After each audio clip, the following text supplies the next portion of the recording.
नमस्कार मित्रांनो, मेमरी बाईटमध्ये तुमचं पुन्हा एकदा सहर्ष स्वागत आहे. आपण डेटा मायनिंगचे पार्ट्स पाहत आहोत. त्याच्यापैकी आपला पार्ट 2 आणि त्याच्यापैकी हे आपलं पहिलं 6वं पॉईंट आहे.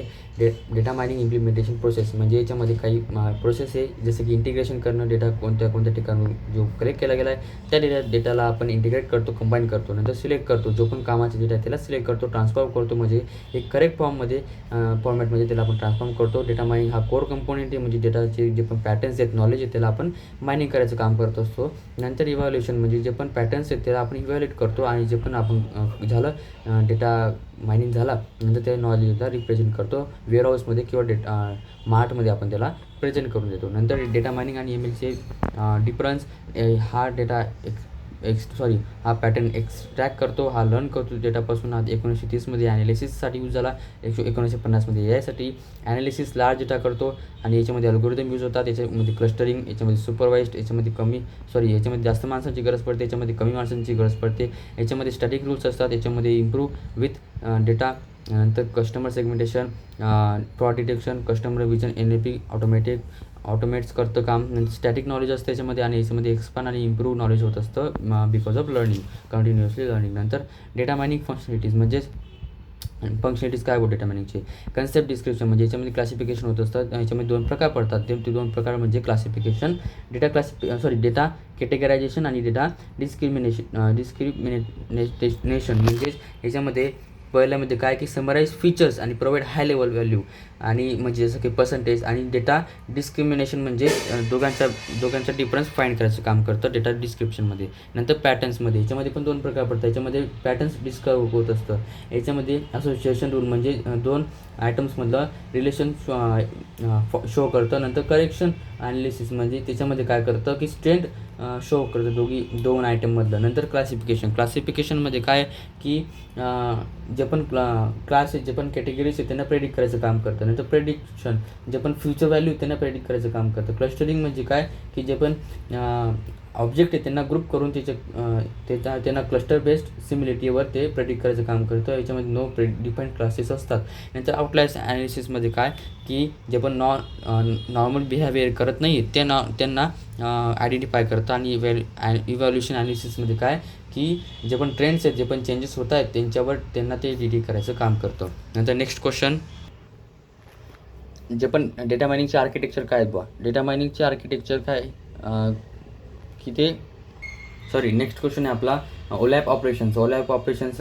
जे की ऑपरेशन परफॉर्म करतात आणि ऑपरेशन परफॉर्म करून डेटाला ते ॲनालाइज करतात, स्ट्रक्चरमध्ये आणतात. जसं की रोलअपमध्ये काय की डेटा खालच्या लेवलपासून ते वरच्या लेवलपर्यंत जातो. ड्रिल डाऊन म्हणजे काय, वरच्या लेवलपासून ते खालच्या लेवलपर्यंत ते सर्च करतं. स्लाइस म्हणजे काय, एक पर्टिक्युलर आपल्याला 2023चा डेटा पाहिजे तर ते सर्च करतं. डाईस म्हणजे काय की आपल्याला रेंज सर्च करून देतं 2023 ते 2026पर्यंतचा डेटा ते आपल्याला देतं. नंतर प्रायव्हेट म्हणजे काय की वेगळा व्ह्यू दाखवतं आपल्याला, जसं की एखादा प्रोडक्ट आहे जो की एखाद्या रिजनमध्ये कसा तो सेल होतो आहे. नंतर ड्रिल थ्रू म्हणजे काय, एखादा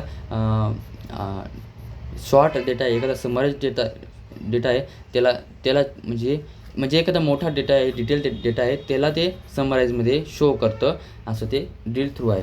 नंतर डेटा मायनिंग म्हणजे काय की डिस्कवरिंग पॅटर्न्स, नॉलेज आणि एक्स्ट्रॅक्टिंग मिनिंगफुल डेटा. जो पण मिनिंगफुल डेटा आहे त्याला एक्स्ट्रॅक्ट करणं. नंतर types of data, structure data, unstructured data, semi structure data आणि न्यूमेरिक कॅटेगरी. मी ते दुसरेच पॉईंट समजून दिले जे की पार्ट 1मध्ये होते.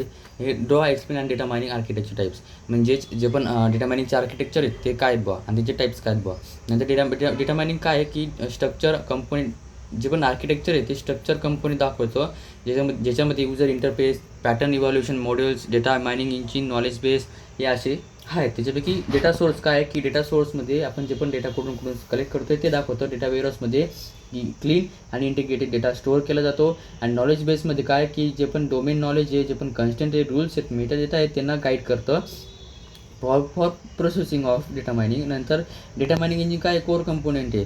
नंतर जे पण डेटा मायनिंग इंजिन काय ते कोर कंपोनेंट आहे. नंतर knowledge base data mining engine नाही लिहिलं का तिथं, ओके. नंतर पॅटर्न इव्हॅल्युएशन मॉडेल्स, अच्छा उलटं आहे. पॅटर्न इव्हॉल्युशन मॉडेल, की जे पण फिल्टर आहे, इंटरेस्टिंग डेटा आहे, त्या डेटाला इव्हॅल्युएट करतं, त्या पॅटर्नला ते इव्हॅल्युएट करतं. नंतर युजर इंटरफेसमध्ये युजरला ते शो करतं. त्याचे टाईप्स काय आहेत की नो कपलिंग, म्हणजे ज्याच्यामध्ये इंडिपेंडेंटली ते राहतात डेटाबेसवर. नंतर लूज कपलिंग म्हणजे काय, ज्याच्या ते लिमिटेड इंटरॅक्शन असतं बॉ डेटाबेसवर. नंतर सेमी टाईट म्हणजे काय, काही फंक्शन इंटिग्रेट असतात डेटाबेसला. नंतर टाईट फंक्शन काय की फुल्ली इंटिग्रेट असतं डेटाबेसला. नंतर नेक्स्ट क्वेश्चन आहे data mining models and types. Data मायनिंगचे मॉडेल्स काय आहेत की मॉडेल काय आहे की मॅथमॅटिक आणि लॉजिकल स्ट्रक्चर असतं ते. त्याचे टाईप्स काय की प्रेडिक्टिव्ह आणि डिस्क्रिप्टिव्ह. प्रेडिक्टिव्ह म्हणजे काय की डेटा प्रेडिक्ट करणं, फ्युचर प्रेडिक्ट करणं की काय होईल बुवा. त्याच्यामध्ये क्लासिफिकेशन येतं, रिग्रेशन, टाईम सिरीज, प्रेडिक्शन. नंतर डिस्क्रिप्टिव्हमध्ये काय की क्लस्टर. डिस्क्रिप्टिव्ह म्हणजे काय की एखादा डेटा जो एक्झिस्टिंग डेटा आहे त्याला ॲनालिस करणं आणि त्याच्यावर एखादं पॅटर्न आणि रिलेशन शोधणं. जसं की त्याच्यामध्ये क्लस्टरिंग येतं, असोसिएशन रूल लर्निंग येतं, सिक्वेन्शियल रूल लर्निंग येतं, समरायझेशन मॉडेल येतं. इथं आपले पॉईंट संपतात आणि ते पुढच्या पार्ट आपण नेक्स्ट भागात पाहू. धन्यवाद.